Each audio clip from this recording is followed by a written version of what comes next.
Bagging, preventing cross-pollination. Purpose of bagging: prevent cross-pollination, to avoid the mixing of pollen from different plants, ensuring the purity of the desired plant variety. Why is cross-pollination a concern? Genetic contamination. Cross-pollination can lead to unwanted genetic changes in the plant, affecting its quality and characteristics.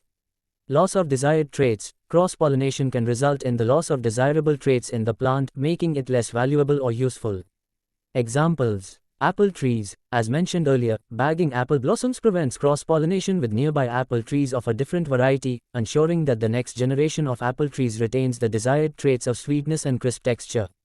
Tomato plants. Bagging tomato flowers prevents cross-pollination with nearby tomato plants of a different variety, ensuring that the resulting tomatoes retain their desired flavor, texture, and color.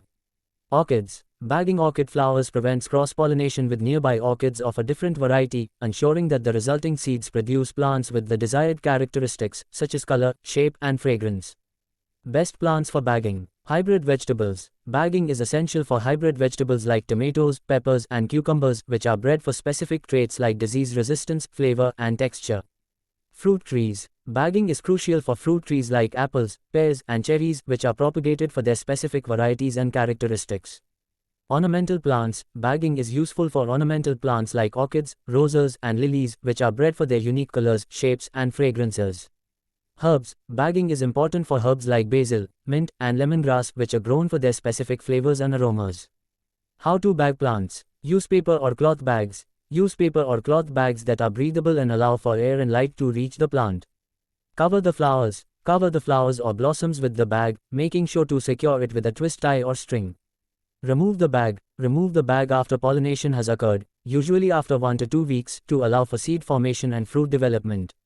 Benefits of bagging. Preserves plant purity. Bagging ensures that the plant remains genetically pure, maintaining its original characteristics. Prevents unwanted hybrids. Bagging prevents the creation of unwanted hybrids, which can be inferior or of lower quality. Improves crop quality. Bagging improves crop quality by ensuring that the resulting seeds or fruits retain the desired traits. Increases yield. Bagging can increase yield by preventing cross-pollination, which can reduce fruit set and seed production. By understanding the purpose and benefits of bagging, you can take steps to prevent cross-pollination and ensure the quality and purity of your plants.